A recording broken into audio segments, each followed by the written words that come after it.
ನಾವಿಲ್ಲೇ ಕೂತ್ರೆ ಪ್ರಯೋಜನ ಇಲ್ಲ. ಅವ್ನು ಸ್ವಲ್ಪ ರೆಸ್ಟ್ ಮಾಡಲಿ, ನಾವು ಹೊರಗಡೆ ಹೋಗೋಣ ಬಾ.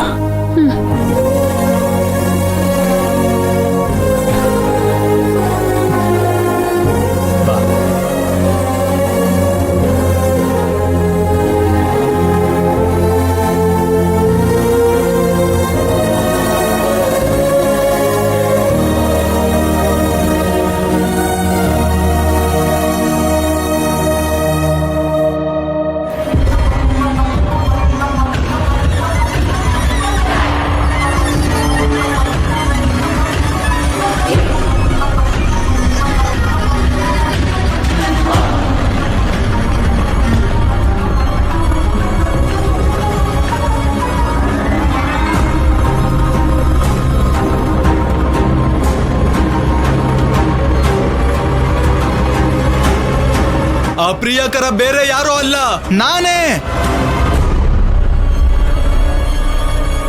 ಆಗ್ಲಿಂದ ಇವರೆಲ್ಲರೂ ಹೇಳಿದ್ ನಿಜಾನೇ ಸರ್. ನಾನು ಮೈನಾ ಅವರು ಒಬ್ರಿಗೊಬ್ರು ಪ್ರಾಣಕ್ಕಿಂತ ಹೆಚ್ಚಾಗಿ ಪ್ರೀತಿಸ್ತಾ ಇದ್ದೀವಿ.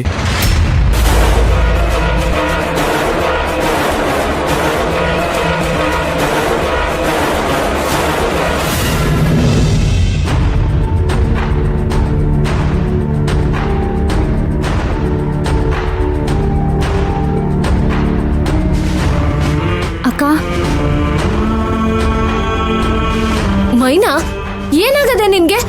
ಬರ್ತೀನಿ ಅಂತ ಹೇಳ್ಬಿಟ್ಟು ಹಂಗೆ ವಾಪಸ್ ಹೋಗಿದ್ಯಲ್ಲ, ಏನಾಯ್ತು ಅಂತ? ಅಕ್ಕ, ಅದೊಂದು ದೊಡ್ಡ ಕತೆ, ಇನ್ಯಾವಾಗಾದ್ರೂ ಹೇಳ್ತೀನಿ ಬಿಡು. ಯಾಕೆ ಈಗ ಹೇಳಿದ್ರೆ ಬೇಡ ಅಂತದ? ಆ ವಾರ್ಡನ್ ಮೇಡಮ್ ಅವರು ಫೋನ್ ಮಾಡಿದ್ರೆ ದೇವಸ್ಥಾನಕ್ಕೆ ಹೋಗಿದ್ದೀವಿ, ಬರಕ್ಕಾಗಕ್ಕಿಲ್ಲ ಅಂತ ಹೇಳ್ತಾರೆ. ಅಲ್ಲ, ಏನ್ ನಡೀತಾ ಇದೆ ಇಲ್ಲಿ ಅಂತ? ಅದು ಅಕ್ಕ, ನಾನು ಧ್ರುವ ಅವರು ಪ್ರೀತಿ ಮಾಡ್ತಿರೋ ವಿಚಾರ ಪುಷ್ಪಕ್ ಸರ್ಗೆ ಗೊತ್ತಾಗೋಯ್ತು.